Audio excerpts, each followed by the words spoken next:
November 16th, day one of my trapping season. Trapping season actually came in yesterday.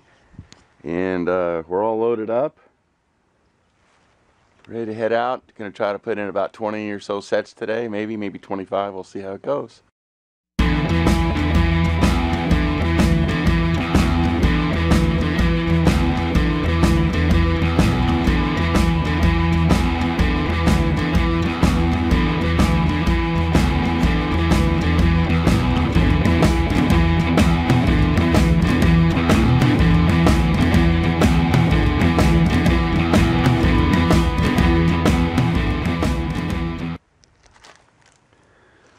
Okay, so it's first day of trapping season for me, second day of trapping season actually here in the Ozarks. The first day I can actually get out and get some traps going. So this is an area where obviously it's a big timber area down that way, and there's a field road that comes up. You can't really see it, but it comes up and it goes right through here. It's real kind of a faint field road. And out here is just a big open field that the cows have all eaten down. There's cows in here. So there's nothing really out here for the coyotes. But if you look down through here, you can see all this brush, old deadfalls and stuff that's laid down through here. So what happens is these coyotes, when they go from the lower field to the upper field, they go through the forest on that little farm road, and then they bop up into this field, and then they start right here, and they work all the way down to the end of the field, right along this edge. And I think last year I caught 8 or 9 coyotes, something like that here.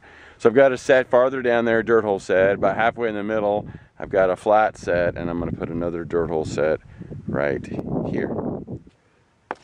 Okay, so I'm going to put a dirt hole set right here and use this little log, this little deadfall as my backstop. So I set my trap, throw a little polyfill underneath it, underneath my pan. I'm of course using an MB550 for my traps of choice. The JC Connor spring, 1, 2, 3, 4, 6 swivel points on there. And I usually, if I'm going to do a dirt hole, I usually will try to use my auger at first. Doesn't always work here in the Ozarks.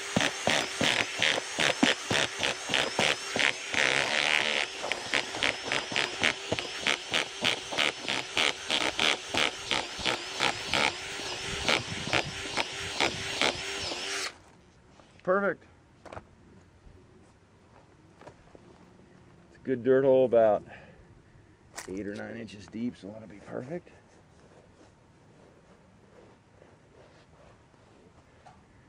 I'm going to dig out my bed.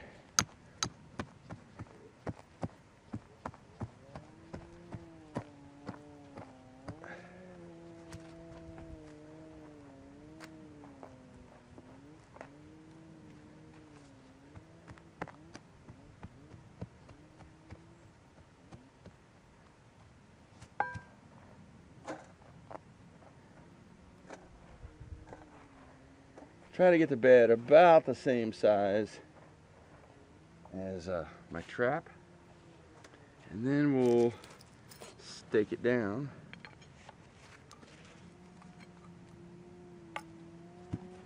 I'm not sure what's in here, but there's something inside my anchor. Looks like a rock or something. Probably wedged in there from last year and didn't know what was in there. Okay, got her out of there. Go ahead and stick this baby down.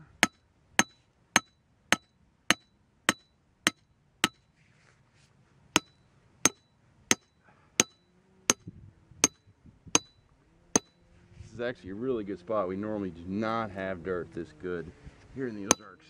Most of the traps I put out this morning were mostly clay and stuff. So I'm not going to put it all the way down in. I found that if I put it that far down here in the Ozarks, I can't get it out. It's like pulling it out with a truck. Set the anchor. I always try to close up that hole where the anchor was.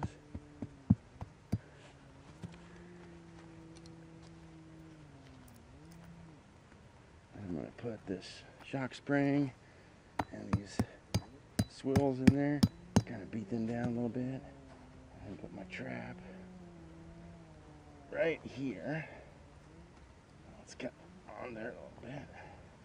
It's on that swivel a little bit, which, that shock spring I should say, which happens. Sometimes you just got to move it around until you find the right spot for it to sit. Just got to dig this out a little bit more. Put it right over here.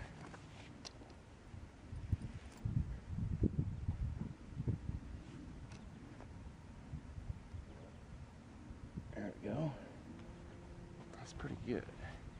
Now I'm going to take some of this saw that I dug up and kind of just wedge it around the ends here. I'll really kind of tighten things up and make it look a little bit more natural anyway.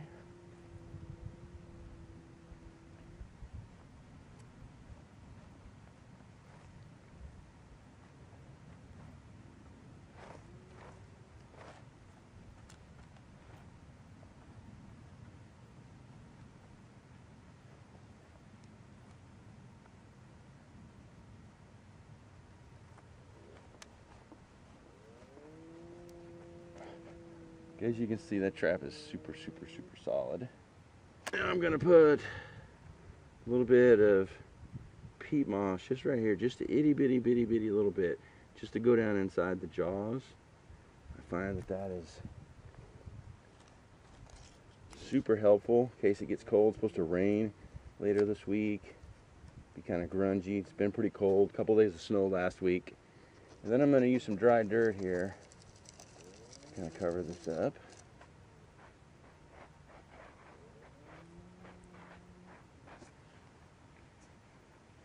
Find my pan.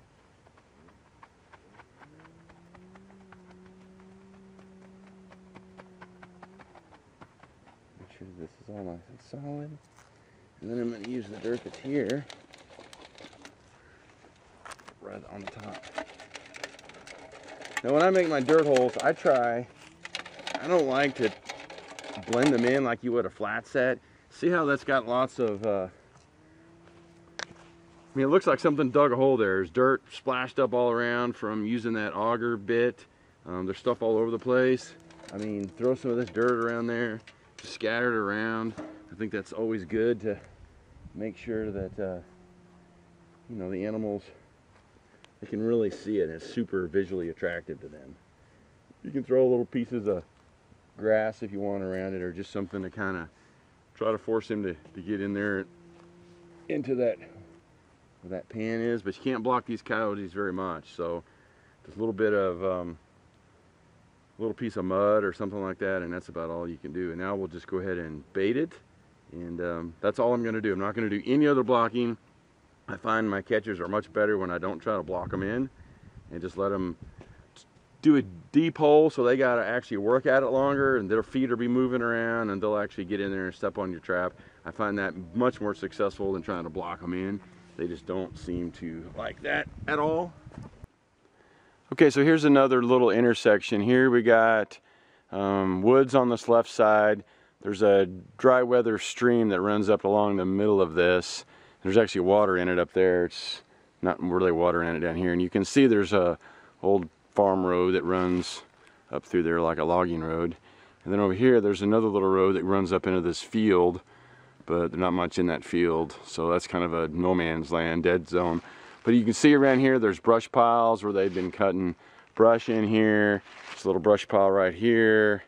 And you can see there's a cattle path down through here that's marked on the left side of this road.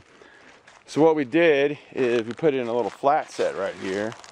Just use that little piece of wood right there, put a little flat set in, put some bait underneath the wood, put some lure on there, some bobcat urine, and put it up here right next to the cattle path, because these coyotes will come up and down this cattle path on this side of the road. One thing I did is right over here, I put these rocks up against the edge of the cattle path, on that side, and I put some more rocks right over here on the edge of the cattle path. It's far enough away from the set that it won't bother the coyotes at all. But what it'll do is it'll get those cows just going ever so slightly, because they're not going to want to walk on those rocks. So they're going to like move out another 6 to 8 inches, and that'll just kind of keep them away from my set a little bit.